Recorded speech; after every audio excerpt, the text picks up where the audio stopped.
जय हिंद मेरे दोस्तों, आपका स्वागत है आपके अपने यूट्यूब चैनल प्रीतम अकादमी परिवार में। और मैं हूं सूरज कुमार। तो कैसे हैं आप लोग? आई होप कि आप लोग अच्छे होंगे, स्वस्थ होंगे, साथ ही साथ अच्छे से तैयारी कर रहे होंगे।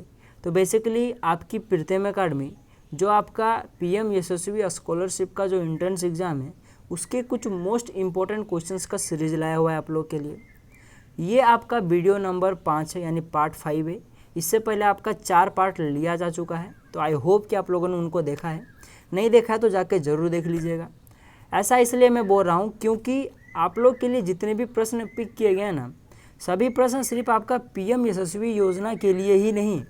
आप लोग कोई भी एंट्रेंस एग्ज़ाम पकड़ लो, चाहे यहाँ तक कि मैं ये भी बोल सकता हूँ कि आपके बोर्ड एग्ज़ाम तक में भी ये सारे प्रश्न देखने को मिलते हैं, ठीक ना। तो इसीलिए आप लोग सोच सकते हो कितना इंपॉर्टेंट है सो। तो इसी कारण से ये पीएम यशस्वी स्कॉलरशिप में ये प्रश्न आपको एग्ज़ाम में देखने को मिलेंगे ही मिलेंगे। तो इनको नज़रअंदाज बिल्कुल मत कीजिएगा। वीडियो को 2 बार 3 बार 4 बार करके वॉच कर लीजिए तो आपका 95% काम हो जाएगा। बाकी 5% आप लोग खुद से भी कर सकते हो। और बहुत सारा प्रश्न तो वहाँ एग्ज़ाम सेंटर में जाने के बाद आपका याद आ जाता है, ठीक ना।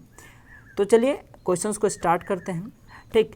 तो बेसिकली पहला जो प्रश्न है आपका, देखिए आपके पास पहला प्रश्न है, हैदराबाद किस नदी पर बसा है, ठीक ना। तो बेसिकली याद रखिएगा ये जो मूसी नदी है उसी के किनारे बसा हुआ है, ठीक ना। मूसी नदी के किनारे दक्कन के पठार पर है, ठीक है। दक्कन के पठार मूसी नदी के किनारे ये हैदराबाद शहर बसा हुआ है, याद रखिएगा, ठीक।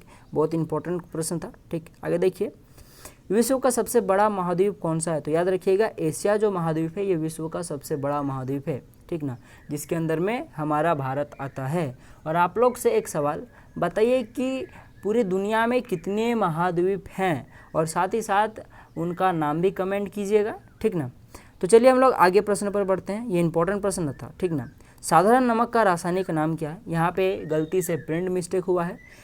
साधारण नमक का जो रासायनिक नाम होता है वो क्या होता है? सोडियम क्लोराइड होता है। क्या होता है? सोडियम क्लोराइड होता है। इसको ये सही आंसर होगा, ठीक ना। और इसका रासायनिक सूत्र बोले तो याद रखिएगा NaCl होता है, ठीक। तो ये आपका NaCl जो लिखा हुआ है ये यहाँ पे इसका रासायनिक सूत्र लिखा हुआ है, ना कि रासायनिक नाम। तो रासायनिक नाम क्या होता है? सोडियम क्लोराइड, और रासायनिक सूत्र NaCl, याद रखिएगा। दोनों में से कुछ भी आ सकता है।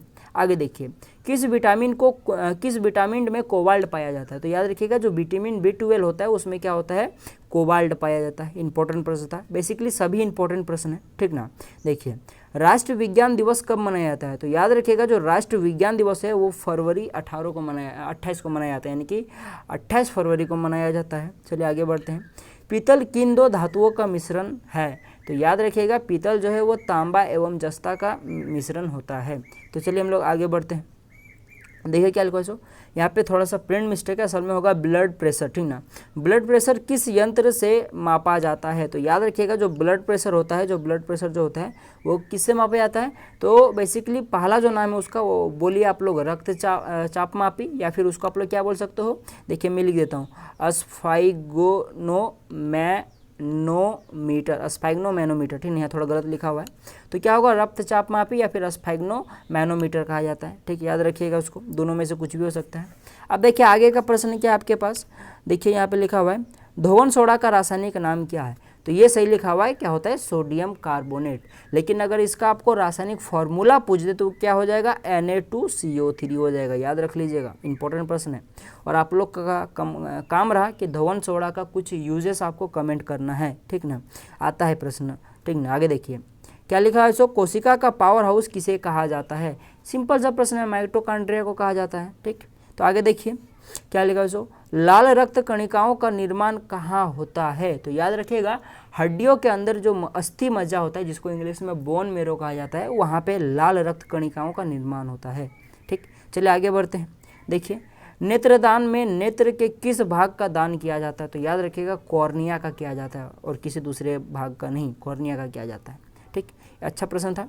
आगे देखिए क्या लिखा, विश्व में चांदी का सबसे बड़ा उत्पादक देश कौन सा है? तो ये मैक्सिको है। अब बाकी जो सेकंड नंबर पे आते हैं और थर्ड नंबर पे आता है वो आपको कमेंट करके बताना है, ठीक ना। जो सही आंसर देंगे उसको मैं हार्ट जरूर दूंगा, ठीक ना। चलिए आगे बढ़ते हैं। देखिए क्या लिखा है सो, कैल्सीफेरोल किस विटामिन का रासायनिक नाम है? तो याद रखिएगा कैल्सीफेरोल जो होता है वो विटामिन डी का होता है, याद रखिएगा। कहाँ का? विटामिन डी का नाम होता है रासायनिक नाम, ठीक। आगे देखिए, हंसने वाली गैस का रासायनिक नाम क्या है? तो ये इसका जो रासायनिक नाम होता है वो क्या होता है? नाइट्रस ऑक्साइड, ठीक ना। ये तो इसका भाई रासायनिक नाम हो गया, लेकिन अगर मैं इसका रासायनिक फार्मूला बोल दूँ तो उसको क्या बोलते हैं? N2O बोलते हैं, यानी कि N2O रासायनिक फार्मूला क्या हो जाएगा? N2 हो जाएगा। और इसको हंसने वाली गैस बोल लो, या फिर हांस गैस बोल लो, या फिर इसको लाफिंग गैस भी बोला जाता है, या फिर इसको NOx भी बोला जाता है। याद रखिएगा ये सब, ठीक। ये सब इनके विभिन्न नामे हैं, पर है एक ही चीज़, N2 है, ठीक ना। आगे देखिए प्रश्न क्या आपके पास हो, देखिए आपके पास है मुगल सम्राट, देखिए क्या लिखा है सो, मुगल सम्राट अकबर, मुगल सम्राट अकबर का जन्म कहाँ हुआ था? तो याद रखिएगा मुगल सम्राट अकबर का जो जन्म हुआ था वो अमरकोट में हुआ था, अमरकोट के दुर्ग में हुआ था। याद रखिएगा, अच्छा प्रश्न था। अगर मैं आपसे पूछूं कि भाई अकबर का पूरा नाम क्या है, तो आप लोग बताएं। तो अकबर का पूरा नाम जो था वो जलालुद्दीन मोहम्मद अकबर था, ठीक, याद रखिएगा। और मैं अगर इसका जन्मदिन के बारे में पूछूं कि आखिर इनका जन्म कब हुआ था, तो याद रखिएगा ये आपका 15 अक्टूबर, यानी कि 15 अक्टूबर जो 1542 से उस टाइम पे हुआ था। याद रखिएगा चीज़ तो। चलिए हम लोग आगे बढ़ते हैं। तो ये तो रहा भाई हमारे मोहम्मद अकबर जी की बात। आगे देखिए क्या लिखा हुआ है सो, आगे का प्रश्न है, भारत के प्रथम लोकसभा अध्यक्ष कौन थे? बहुत अच्छा प्रश्न था। तो वो कौन थे? गणेश वासुदेव मावलंकर, ठीक ना, याद रखिएगा गणेश वासुदेव मावलंकर। और कब से कब तक ये अध्यक्ष थे, तो मैं वो बता दूं, याद रखिएगा वो जो 15 मई, याद रखिएगा 15 मई 1952 से, याद रखिएगा 15 मई 1952 से 27 फरवरी 1956 तक। कब से कब तक? 15 मई 1952 से 27 फरवरी 1956 तक, याद रखिएगा वो अपने अध्यक्ष के पद पे थे, ठीक ना। आगे रखिए, आगे देखिए क्या प्रश्न लिखा हुआ है सो, देखिएगा अच्छा प्रश्न। देखिए आगे वाला सो, तेजोर का बृहदेश्वर मंदिर किसने बनाया था? तो याद रखिएगा तेंजोर का जो बृहदेश्वर मंदिर था वो कौन बनाया था? राजा राज प्रथम चोल ने। कौन? राजा राज प्रथम चोल ने। अब याद रखिएगा जो राजा राज था वो कहाँ का शासक था? तो चोल का था। याद, ये तो भाई यहीं से पता चल गया। साथ ही साथ याद रखिएगा यहाँ पे जो बृहदेश्वर मंदिर कहाँ पे स्थित है? तो तेंजोर में। याद रखिएगा तेंजोर कहाँ पे है? तो वो तमिलनाडु में है। याद रखिएगा बात तो, ठीक। चलिए आगे बढ़ते हैं। सुएज नहर किन दो सागरों को जोड़ती है? तो याद रखिएगा जो सुएज नहर है वो भूमध्य सागर और लाल सागर को आपस में जोड़ने का काम करती है, ठीक है भाई साहब। चलिए आगे बढ़ते हैं। देखिए दोनों सदनों की संयुक्त बैठक की अध्यक्षता कौन करता है? तो उनका जो अध्यक्षता करता है, तो लीडरशिप जो करता है वो कौन करता है? वो लोकसभा अध्यक्ष करते हैं। याद रखिएगा वाला, ठीक। अब कौन लोकसभा अध्यक्ष बनेंगे वो भाई बात की बातें हैं, ठीक। आगे देखिए, क्षेत्रफल के अनुसार विश्व का सबसे छोटा देश कौन सा है? तो याद रखिएगा वेटिकन सिटी है। और वेटिकन सिटी का अगर मैं चौंकने वाला क्षेत्रफल बताऊं तो वो मात्र 0.44 वर्ग किलोमीटर है। कितना छोटा है सोच के देख सकते हो। इससे बड़ा तो हम लोग यहाँ राज्य पाया जाता है, ऐसे आप लोग बोल सकते हो, ठीक ना, भारत में। और अगर मैं इस देश की कुल जनसंख्या की बात करूँ तो मात्र 800 लोग रहते हैं। सोच के देखिए कितना छोटा है सो। तो ये हमारा आज का वीडियो कंप्लीट होता है। ये हमारा एक तरह से सेट ही है, ठीक ना, सेट नंबर 5 बोल सकते हो।